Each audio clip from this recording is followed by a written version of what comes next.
네, 안녕하세요, 여러분. 이번 시간에는 수술방의 비품과 장비들을 포함한 기본적인 룸 세팅에 대해서 말씀드리도록 하겠습니다.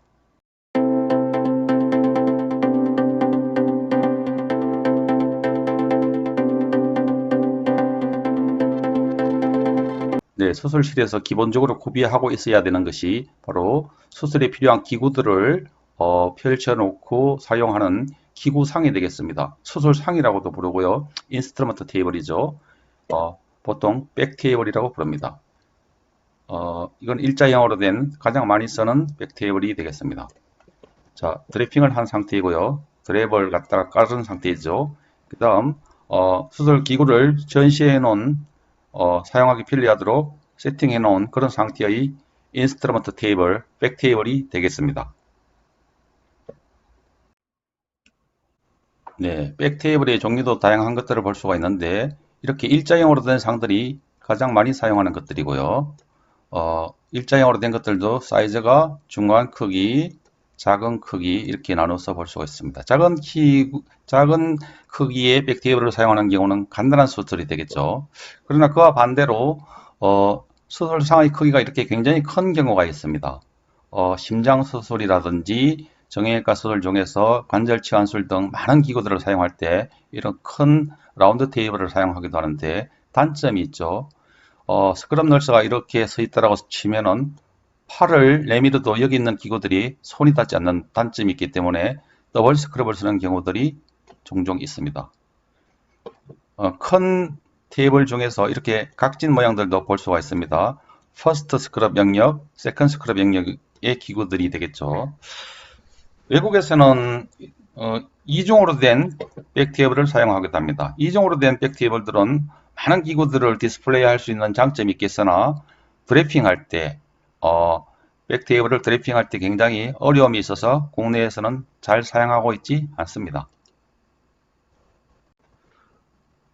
다음 수술실에서 중요한 기구상이 되겠죠. 메어 스탠드가 되겠습니다.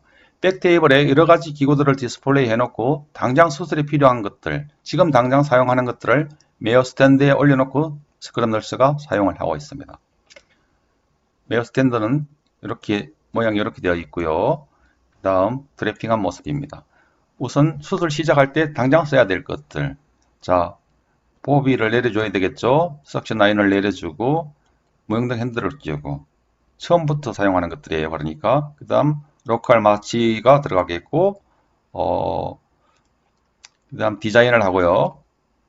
그 다음 인시전을 넣는 그런 순서, 그리고 혈액을 닦을 꺼즈들, 수술 들어가면서 가장 먼저 사용해야 될 기구들이 요 메이어 스탠드 위에 놓여 있다고 보시면 되겠습니다.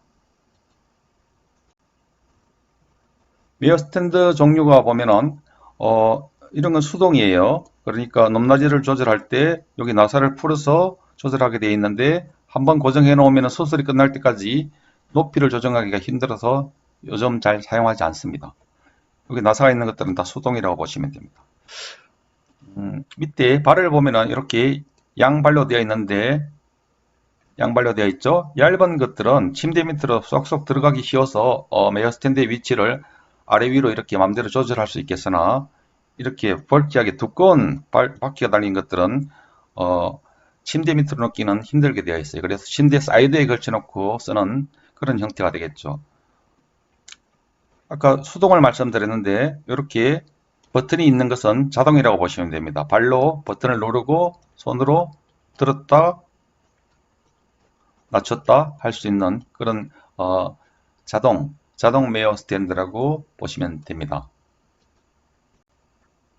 다음 그 외의 물건들로 킥버켓이 있죠. 킥버켓.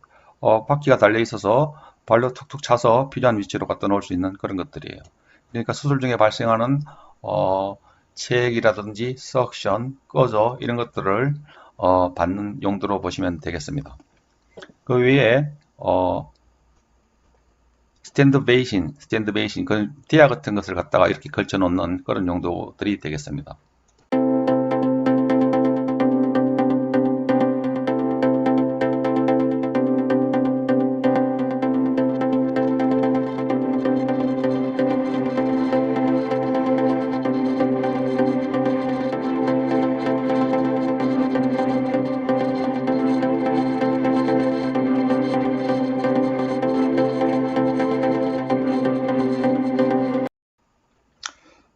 다음 수술실에 없어서는 안 될 것들이죠. 수술 환자가 사용하는 침대가 되겠습니다. 여러 가지 회사들 제품을 볼 수가 있고요. 마켓, 스트레이서, 그 외의 제품들을 이렇게 보고 계십니다. 세 파트로 나눠져 있습니다. 머리 부분, 바디 부분, 다리 부분. 네, 조금 특수한 테이블들을 보시겠습니다. 프랙처 테이블이고요. 프랙처 테이블인데 이제 다리 쪽에 프랙처가 되었을 때 티비아라든지 피블라라든지 피머 넥들이 프랙처가 되었을 때 부채를 신겨서 트랙션 한 다음 여기를 돌리면은 트랙션이 됩니다. 트랙션 한 다음 리덕션 부러진 부위를 갖다 리덕션을 하고 스크류를 박는다든지 하는 그런 용도의 프랙처 테이블이 되겠습니다. 프랙처 테이블은 침대 밑이 이렇게 비어 있기 때문에 플루로스코프 시향을 보면서 리덕션을 할 수 있는 용이한 점이 있습니다. 마찬가지 척추 수술할 때 사용하는 스파인 테이블이 되겠습니다. 밑이 비어 있기 때문에 이렇게 시야을 보면서 수술을 갖다가 하기가 용이합니다. 스크류를 박을 때 이제 스크류가 박힌 부위를 보면서 갖다가 수술할 수 있는 장점들이 있습니다. 환자는 그냥 누워 있는 건 아니고요. 이런 윌슨 프레임이라는 보조 장치를 사용한 다음 스파인 테이블에 누워서 수술을 받게 되겠습니다. 프롬 포지션이죠.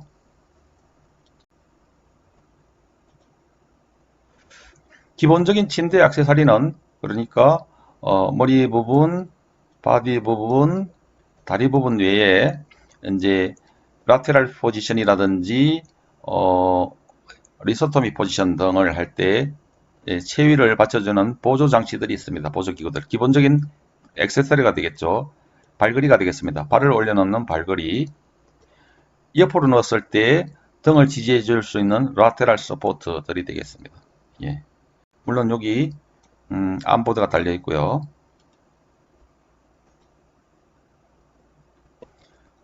자, 바디 위에 이렇게 공간이 비어 있는 테이블들을 볼 수가 있는데 여기는 카세트를 집어넣어서 엑스레이 카세트를 집어넣어서 수술 중에 포터블 엑스레이를 찍을 수 있는 그런 용도가 되겠습니다. 그래서 이름을 갖다가 엑스레이 탑이라고 부르죠. 예. 네, 우리가 수술 침대를 선택할 때 고려해야 될 사항으로는 우선 하나의 침대가 다양한 수술에 공통적으로 사용이 가능해야 되겠습니다. 그리고 조작이라든지 동작, 사용하기 쉬워야 되겠고요.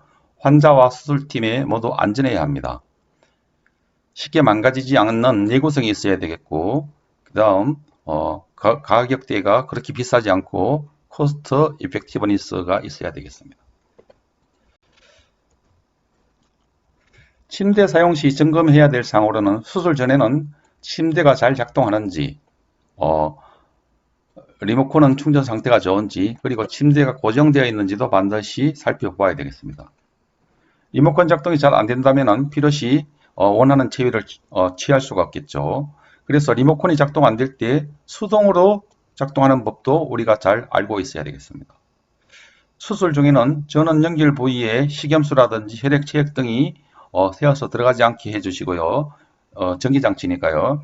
그 다음 암 프로텍터 등 체위 보조기구 사용 시 침대 커버가 손상되지 않도록 합니다. 그리고 체위에 꼭 맞는 액세서리를 구비해서 조금 특별한 액세서리들인데 이거는 침대 헤더 부분을 떼어내고 이렇게 연결한 다음 스컬, 뇌수술 지머리를 고정하는 스컬 픽세이트가 되겠습니다. 아까 잠깐 보셨죠? 윌슨 프레임이라고 프롬 포지션 때 가슴을 받쳐주는 그런. 다음 수술할 때 또 중요한 거 서지컬 라이트가 되겠습니다. 요즘은 전부 LED 등이 나와서 굉장히 일정한 빛을 갖다가 얻을 수가 있습니다. 등 하나에 대개 10만 럭스가 나와서 두 등을 달게 되면 20만 럭스면은 충분한 수술의 밝기를 확보할 수가 있습니다.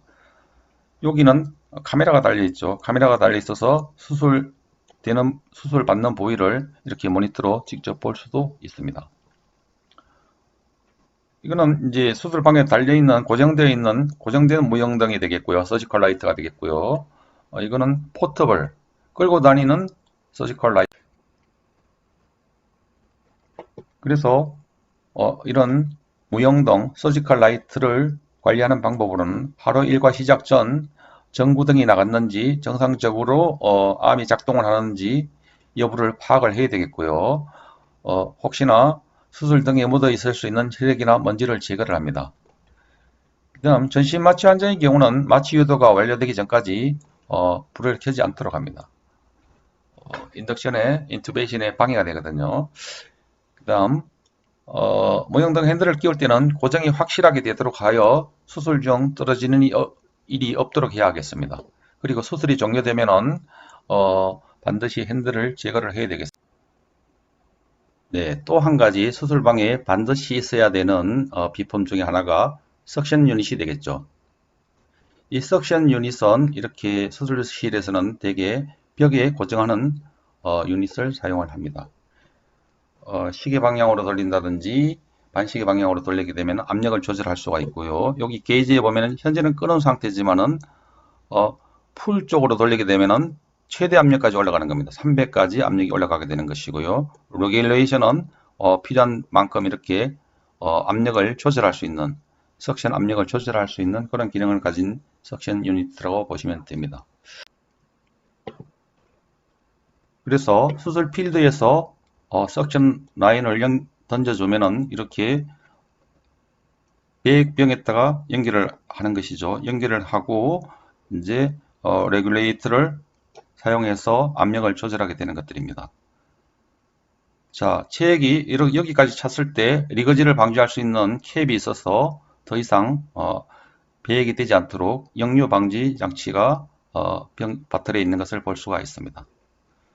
요즘은 이런 리유저블 보틀 대신에 일회용 보틀을 많이 사용하게 됩니다. 체액이나 혈액이 들어가게 돼서 가득 차게 되면 딱딱하게 굳게 되죠. 그래서 이런 석션 유니티에 대한 관리는 석션이 파워가 잘 안 나올 때가 굉장히 많은데 틀림없이 연결되는 부위에서 압력이 세기 때문에 그런 것들이라서 단계별로 월에서부터 레귤레이터부터 이렇게 병 연결되는 부위, 마개 등 순서대로 체크를 해 나가야 되겠습니다. 조절기에 달려있는 역류 방지용 작은 병 내에 역류물이 일부러 차 있으면 깨끗이 청소한 다음 다시 연결하도록 합니다. 조절기로 튜버의 입구를 손가락으로 개피하여 흡인력이 조절이 잘 되는지를 확인을 하고요. 수술이 시작되면 수술 영역에서 내려온 튜버를 배액병에 연결하여 수술을 할 때 환자는 옷을 다 벗게 되죠. 수술방 온도는 24도 이하를 유지하고 있습니다. 일회용 드레이브를 덮은 상태에서 환자의 체온은 자연히 떨어지게 되겠죠. 그래서 환자의 체온을 유지하기 위한 하이포더미아 머신을 사용을 합니다. 이것은 여기다가 이제 그 정유수를 채워죠. 정유수를 채워서 물이 순환하도록 하는 순행식이 되겠습니다. 순행식 블랭킷이 되겠고요. 블랭킷을 밑에 깔아주기도 하고 위에 덮어주기도 합니다. 체온 유지에 좋은 효과를 가지고요. 이 머신은 저체온일 때 체온을 높여주기 위한 용도로도 사용하지만 고체온일 때, 고열이 날 때 체온을 줄여주기 위한 그런 용도로도 사용합니다. 쉽게 말해서 심장수술에도 사용하는 그런 하이포더미아 머신이 되겠습니다.